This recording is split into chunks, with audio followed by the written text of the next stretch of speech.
Kerala story की controversy से तो आप सब लोग वाकिफ ही होंगे। जब इस मूवी का टीजर रिलीज हुआ तो बहुत सारे लोगों ने इसको तनकीद का निशाना बनाया, ये कहते हुए कि ये एक प्रोपेगेंडा मूवी है जो कि सिर्फ मुसलमानों और हिंदुओं के दरमियान लड़ाई करवाने के लिए बनाई गई है। लेकिन इस वीडियो में हम दो फेमस यूट्यूबर्स ध्रुव राठी और डॉक्टर रिजवान अहमद के ख्यालात इस फिल्म के हवाले से समझेंगे और दोनों के ख्यालात को एक दूसरे के साथ कंपेयर भी करेंगे कि कौन कहाँ सही है और कौन कहाँ गलत है, क्योंकि इन दोनों यूट्यूबर्स ने एक दूसरे को सख्त तनकीद का निशाना बनाया था इस फिल्म की कंट्रोवर्सी के हवाले से। एक साइड पे ध्रुव राठी ने इस मूवी को बिल्कुल प्रोपेगेंडा रिपोर्ट किया था और डॉक्टर रिजवान अहमद ने इस मूवी को सच्चा रिपोर्ट किया था, जिसके नतीजे में दोनों यूट्यूबर्स के दरमियान अच्छी खासी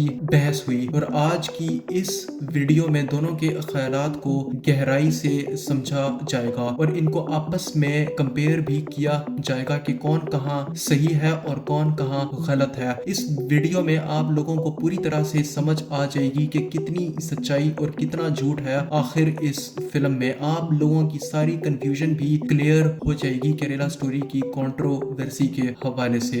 शुरू करते हैं दोनों यूट्यूबर्स की दलीलों को सुनना।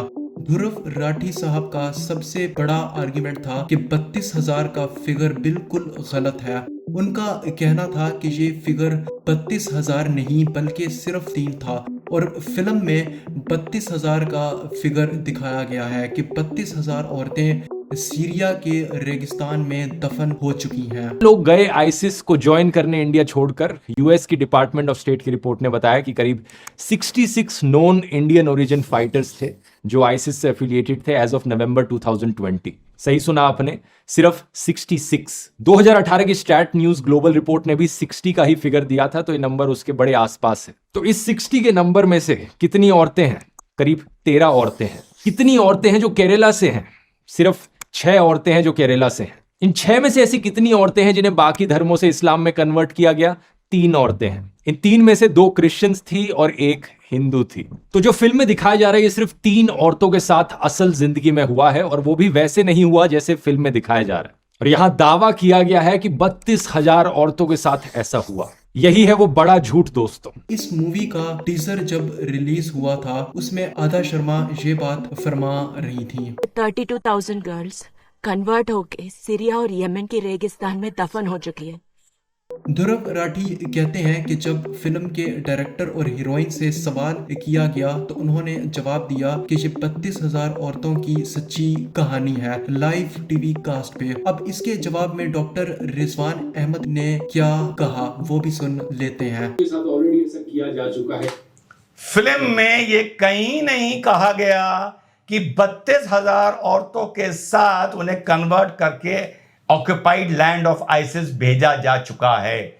उसने ये कब कहा कि 32,000 गर्ल्स केरल से कन्वर्ट होकर मेरी तरह वहां दफन हो चुकी हैं। यहां पर जो कॉमन फैक्टर है वो लड़की है और कन्वर्जन है। कॉमन फैक्टर केरल नहीं है। असल में यहाँ पे बात ये थी कि डॉक्टर रिजवान सिर्फ फिल्म पे फोकस कर रहे थे। इस फिल्म में कहीं भी नहीं कहा गया कि ये 32,000 औरतों की सच्ची कहानी है और ये बात उनकी बिल्कुल सच है। फिल्म में ये बात कहीं भी नहीं कही गई। लेकिन ध्रुव राठी फिल्म के डायरेक्टर, प्रोड्यूसर, हीरोइन सबकी एक साथ बात कर रहे थे और उन्होंने ये कहा था कि ये 32,000 औरतों की सच्ची कहानी है। अब यहाँ पे रिजवान अहमद साहब की बात भी कुछ हद तक सही है।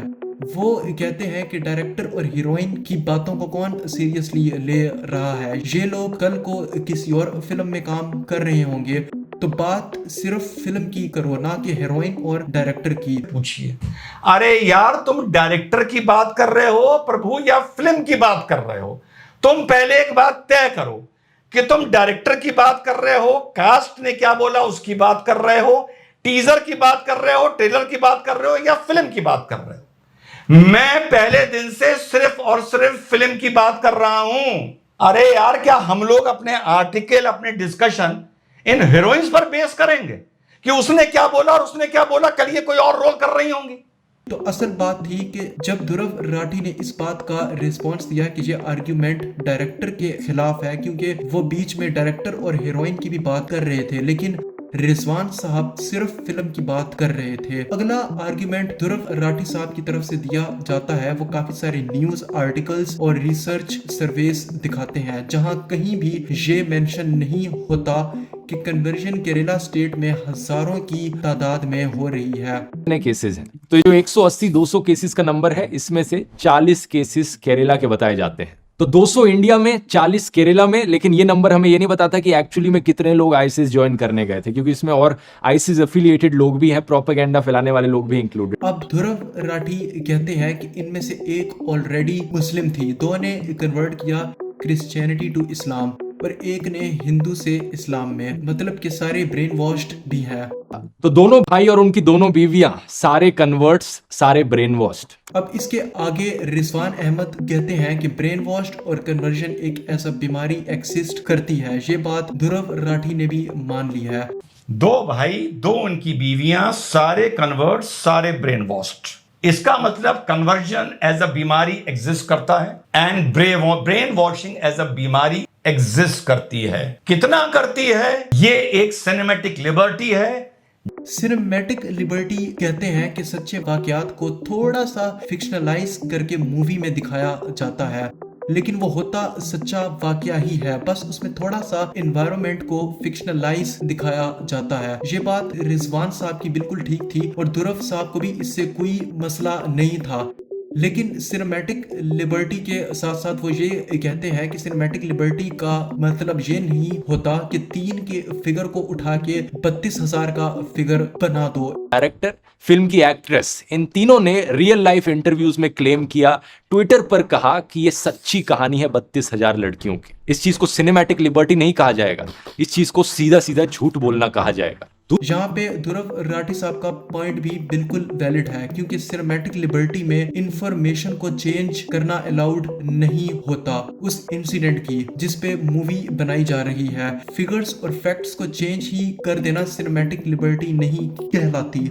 अगले आर्ग्यूमेंट में ध्रुव राठी यूनाइटेड नेशंस की रिपोर्ट दिखाते हैं। Voronkov, under secretary general of United Nations office of counter terrorism, इन्होंने बताया कि 110 देशों से करीब 40,000 फॉरेन टेररिस्ट फाइटर्स सीरिया और इराक में गए कॉन्फ्लिक्ट को ज्वाइन करने। 40,000 110 देशों से। उसके बाद Dhruv Rathee International Study Centre for the Radicalisation की रिपोर्ट भी दिखाते हैं। एक और एस्टिमेट दिया 2018 की study International Centre for the Study of Radicalisation, King's College London ने 41,490 लोग 80 अलग अलग देशों से आईसिस से एफिलिएटेड हैं। इसके बाद ध्रुव राठी इंडिया की बात करते हैं। उसके लिए वो NIA की एक रिपोर्ट दिखाते हैं। कितने इंडिया से हैं? अमेरिका के ब्यूरो ऑफ काउंटर टेररिज्म ने कंट्री रिपोर्ट्स पब्लिश करी साल 2020 में। इन्होंने कहा सितंबर 2020 तक NIA ने 34 टेररिज्म के केसेस इन्वेस्टिगेट किए थे और करीब 160 लोगों को इंडिया में अरेस्ट किया था आईसिस से रिलेटेड। अब ये भी सारे केसेस पूरे इंडिया के थे। इसके बाद ध्रुव राठी केरला स्टेट के केसेस की बात करते हैं। ध्रुव राठी इसके लिए ऑब्जर्व फाउंडेशन की रिसर्च दिखाते हैं। रिसर्च फाउंडेशन ने एक पेपर पब्लिश किया था अक्टूबर 2019 में। इन्होंने कहा कि प्रो आईसिस केसेस 2014 और 2018 के बीच में इंडिया में थे करीब 180 से 200 के बीच। अब इस सारी बात के काउंटर में रिजवान साहब कहते हैं कि पब्लिक डोमेन्स पे जो डाटा मौजूद होता है वो एक हाइपोथेटिकल डाटा होता है, यानी कि वो पूरा सच नहीं होता। और ये सारे रिसर्च डिपार्टमेंट्स सिर्फ सर्वेस की बेस पे जो डाटा कलेक्ट होता है वो दे देते हैं, लेकिन कुछ ऐसे मामलात होते हैं जिनका डाटा होते हुए भी नहीं मिलता। बहुत से ऐसी बातें होती हैं जिसका डेटा होते हुए भी नहीं होता। मैं तुम्हें समझाता हूं कौन सी बातें। बांग्लादेश से कितने लोग बॉर्डर पार करके पिछले 50 साल में भारत में आए? मेरे लाल, मेरे अनुज, इसका डेटा होते हुए भी वो करेक्ट डेटा नहीं होगा। तो तुम कैसे स्टैब्लिश करोगे कितने लोग बॉर्डर पार करके असम के थ्रू, इस बंगाल के थ्रू भारत में आए? जो ऑर्गेनाइजेशंस जिनकी रोटी डेटा बना के चल रही है, वो तुम्हारी तरह, जिस तरह मेरे लाल तुम वीडियो बनाते, वो कहीं से इधर उधर का जोड़ के एक डेटा बना देते हैं कि बांग्लादेश से 1 करोड़ 80 लाख लोग आए, किसी के पास ये डेटा नहीं है मेरे लाल। लेकिन अब यहाँ पे दोस्तों अगर गौर किया जाए तो डॉक्टर रिजवान साहब कह रहे हैं कि अगर डाटा मौजूद नहीं है तो इसका मतलब ये नहीं है कि कुछ गलत नहीं हो रहा। तो इससे फिर तो ये बात भी साबित होती है कि अगर डाटा मौजूद नहीं है तो फिर कुछ शायद गलत नहीं भी हो रहा। तो इसका सिर्फ मतलब ये बनता है कि अगर डाटा मौजूद नहीं है तो किसी को भी नहीं मालूम कि असल सच्चाई क्या है। तो इसलिए यहाँ पर अक्लमंदाना काम यही है कि जो डाटा मौजूद है उसी पे गौर किया जाए, जो कि ध्रुव राठी कर रहे हैं। रिजवान साहब की ये बात कोई खास सेंस नहीं बनाती। आगे इन दोनों यूट्यूबर्स का आंकड़ा एक शब्द पे होता है, वो शब्द है सिर्फ, जिसे इंग्लिश में ओनली कहते हैं।